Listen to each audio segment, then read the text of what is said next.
guys, dearyoongi here, and welcome back to my channel. In today's video, I'm going to be talking about things that K-pop idols do that I hate. This is a bit of a different take on just complaining, I think. I'm not sure if I've ever seen anybody do a video like this before, and I'm not sure if the tone of this video and my intentions are going to come across as clearly as I'd like. So I'm going to do my very best, but I'm not sure how people are going to react to me speaking up about some of these things, or if they're going to like it. So with that in mind, let's jump right into some of the disclaimers before getting into it. Please note that I am saying that I don't like when idols do these things, but I do also know that it is not always their fault that they have to, and I'm in no way intending to put the blame on them for some of these things, so please try to remember that. I know that sometimes they cannot control that they have to do these things, but that of course doesn't mean that I still can't dislike them. Some of the clips that I include on screen may not necessarily relate to the exact topic that I'm talking about, so please don't think I'm trying to be shady or call anyone out or anything, and as always, please note that I am not intending to send any hate towards any artist or individual with this video or any of my others. Okay, so without further ado, let's get started because I've got a lot to say. The first one I'm purposely putting as the first one so I can include a trigger warning, and anybody who would not be comfortable hearing about this can skip ahead with the chapters in the bottom to the next one. So for this first one, I'd like to include trigger warnings for mentions of weight loss and weight gain, eating disorders, and anxiety. If any of these topics are ones you prefer to avoid, don't worry, I completely understand and you can skip along to number 2. The rest of the ones in this video won't require any of these warnings.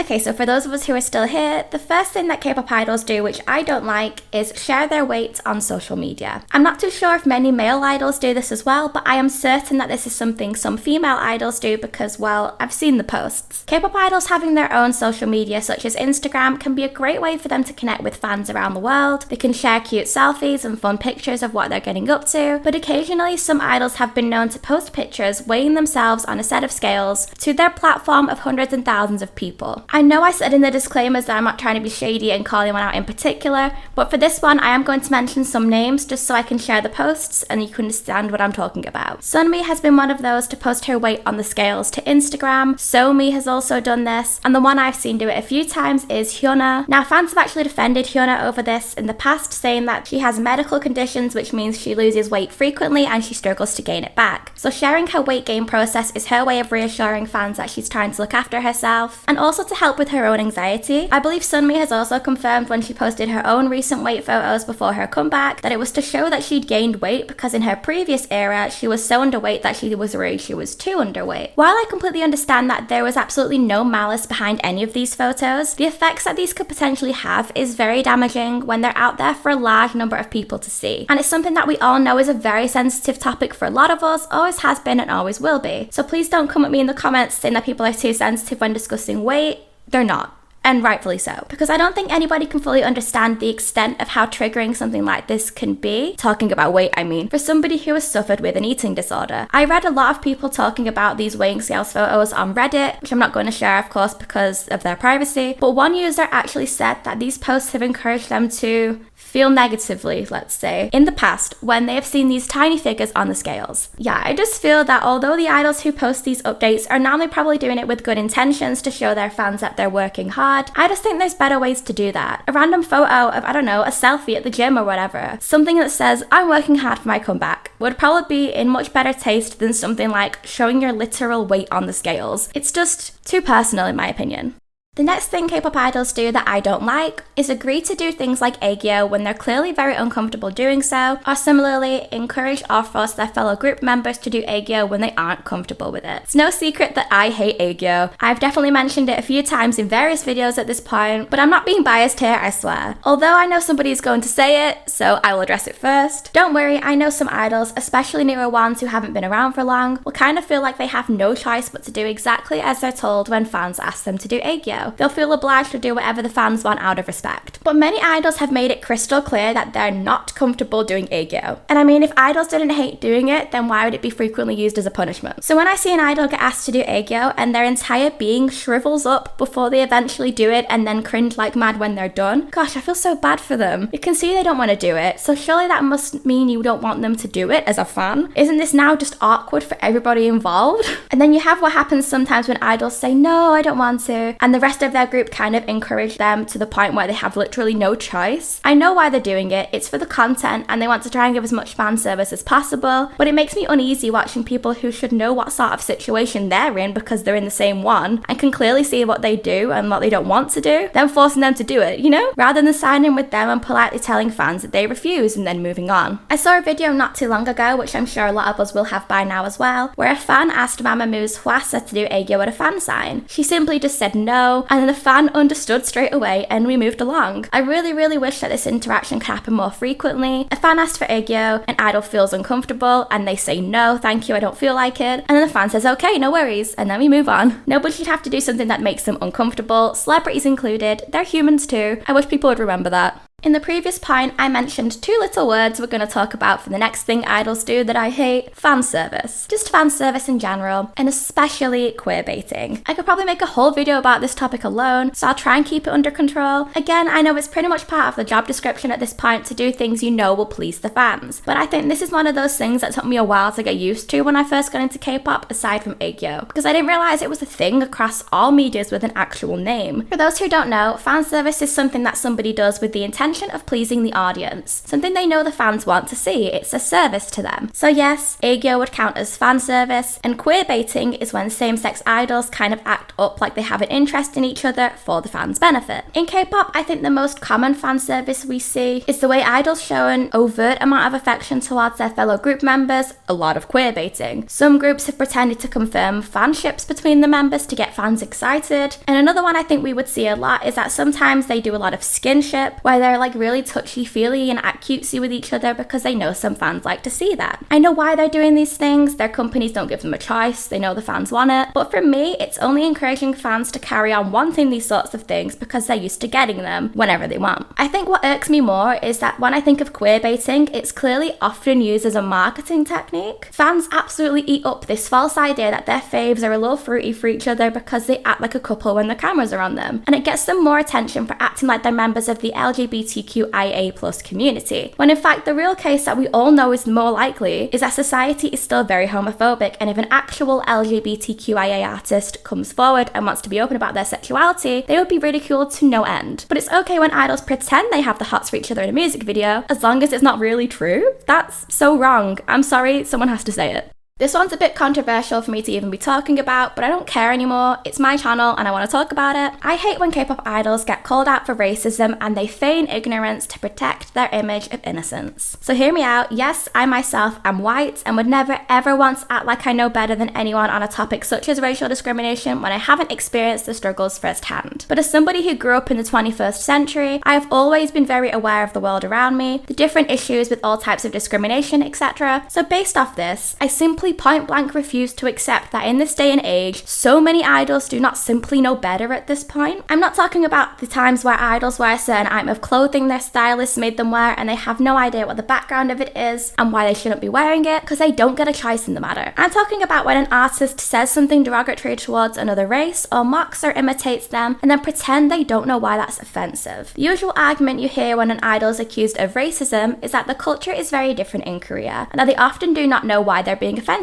I get the idea of that, I do, especially when there's generational gaps and they're learning from elders who have very outdated views. But you have those elders everywhere. You don't think you can still have racist elders outside of Korea? That's not an excuse to me. The point is that our generation was supposed to hear them and ignore them. We're supposed to know better. Almost every modern society now is so integrated with various cultures that unless an idol grew up under a rock in the middle of absolute nowhere and have never witnessed the real world even now in their time as an idol, which we can all agree applies to nobody, then I genuinely believe people of our generation will have somehow come into contact with other cultures and would surely understand what is and isn't proper conduct. Heck, a lot of idols who have been involved in racism scandals in the past have experienced cultural integration because they've lived in various other countries besides Korea. Please also bear in mind, before running to defend idols who have never left South Korea, that we live in the digital age now, where the entire world is at your fingertips within seconds. I just think the excuse of lack of education about racial matters is simply not a good enough excuse anymore. Nobody has ever specifically gone out of their way to teach me what is and isn't racism, but I grew up in the modern world where I think it's bloody obvious how you cannot be a crappy person.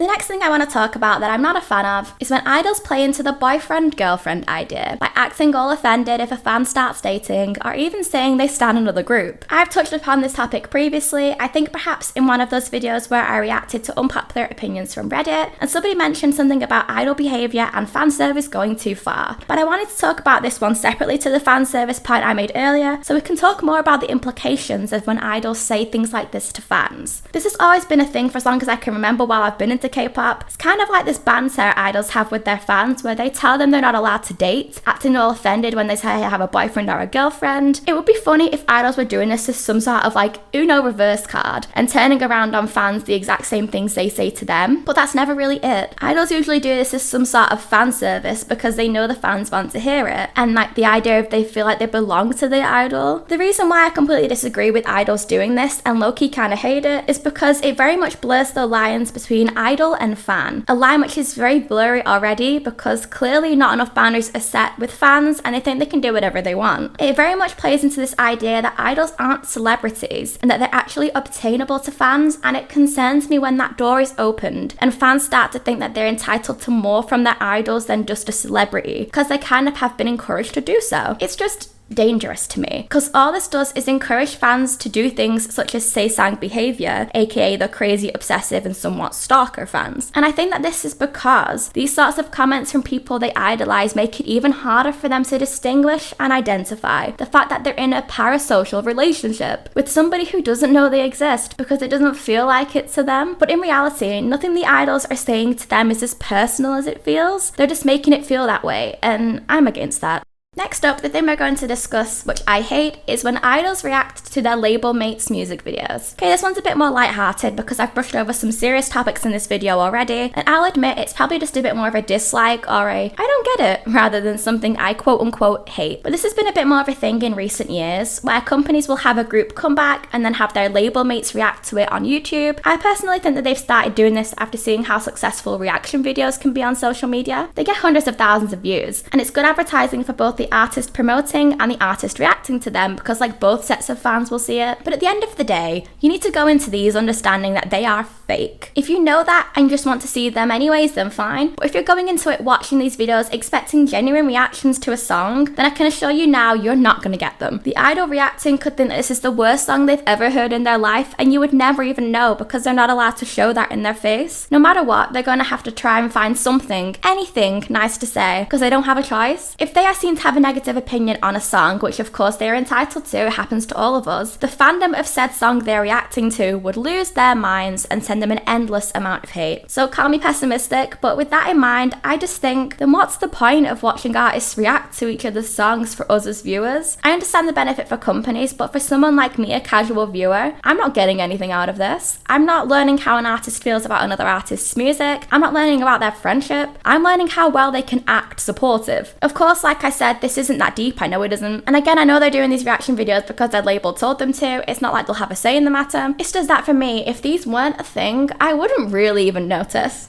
And last but not least for today's video, I want to talk about one more thing that idols do which I hate, and that is when idols let their fans disrespect them. This is something that happens more frequently than it should. There's a few recent cases where fans have blatantly disrespected their faves, in my opinion. First up, there's the Luna concert in Chicago. I don't know if everybody has heard about this story by this point, but basically what happened is that during the segment of the concert where the girls get to speak to fans, member Kim Lip was having a hard time actually speaking because the fans were screaming over her. She politely asked them to quieten down a few times, and if the people doing the screaming were real fans excited to see her, I believe they would have. But nope, what they did instead was they carried on screaming and shouting other members' names at her to the point where she got visibly upset and eventually left the stage. She did not come back for the rest of the concert, and she also sat out of the meet and greet. And I don't blame her at all, because no idol should be made to feel uncomfortable or upset at their own concert. So I completely respect her decision. But after the show, their label Blackberry Creative released a statement explaining that she apparently didn't feel feel well, and that's why she left the stage, asking their fans for understanding. I'm sorry, but no, they shouldn't be trying to reason with fans at all. The fans are in the wrong here for making her feel like that, and they should not be allowed to do so. They need to be called out and reminded that the sort of behaviour is not acceptable in future, or else it'll happen again. And fans online have pointed out that rude behaviour has been a continuous theme at other stops of the tour also. The other scenario which happened recently was where fans were blatantly allowed to disrespect NCT member Mark Lee with the whole situation surrounding his birthday and the fan meet in Japan. NCT 127 were supposed to attend a fan sign in Japan, but unfortunately Mark was one of 3 members who tested positive for COVID the week before and was unable to make it. On the day of the actual fan sign, Mark revealed to fans that he was sad he couldn't play basketball outside because it was raining that day and that he was now testing negative. Some netizens were furious about this because they thought it was really ignorant of him considering it was supposed to be the day of the fan sign, and to add fuel to the fire, it was going to be his birthday and he wanted to do a live to speak to fans. Mark's manager apparently told him to wait until the fan meet was over to do so out of respect, so he did, and logged onto the live when he thought the fan meet would be done, but it was still going on. So of course fans said this was ignorant of him too, and it made it sound like he didn't care about the fan meet. Like, come on. There are so many issues here. It's not his fault that they made him stay in quarantine even though he's now just about testing negative because they're being precautionary. Isn't that the best thing to do here when he's going to be coming into contact with hundreds of people? It's not his fault he couldn't attend the fan meet and wanted some fresh air when he was in quarantine. What do you expect him to do? Just stay in bed and he's not allowed to play outside by himself with no one around? It's not his fault that he didn't realise what time the fan meet would be going on till, and he wanted to communicate with fans on his birthday. I don't know, it just feels so entitled to me, like they're finding any and every reason to be mad at him here for not being at the fan meet, and he just can't do right for doing wrong no matter what he did, because you'd have also said he doesn't care about the fans if he didn't do a live for his birthday. So the thing is, he can't even defend himself here, and he has to just let fans be mad at him and call him every name under the sun. These sorts of issues to me, I think make it clear that at the end of the day, a big problem in K-pop is that the fans do not respect their faves as much as they claim to. There's a very clear lack of boundaries where fans think they can do and say whatever they want because they've been allowed to, and K-pop idols are in this very vulnerable position for celebrities where they don't think they have the power to speak up and defend themselves against improper behaviour, so they just let fans do whatever they want to them. But it's not right, and they deserve better. Idols should not travel halfway across the world for their own tour and then leave their concert crying because their fans are yelling at them, and idols shouldn't be villainized for daring to go on an Instagram live with fans while another event is going on. I mean, it's ridiculous. The world will be a much better place when both idols realise they have a right to demand respect, and when fans realise that idols aren't some celestial being who is their puppet, but a human who deserves to be treated like one. And just because their companies forget this sometimes doesn't mean that we should too. Phew, this is a whole video essay topic in itself. Maybe I'll do that one day.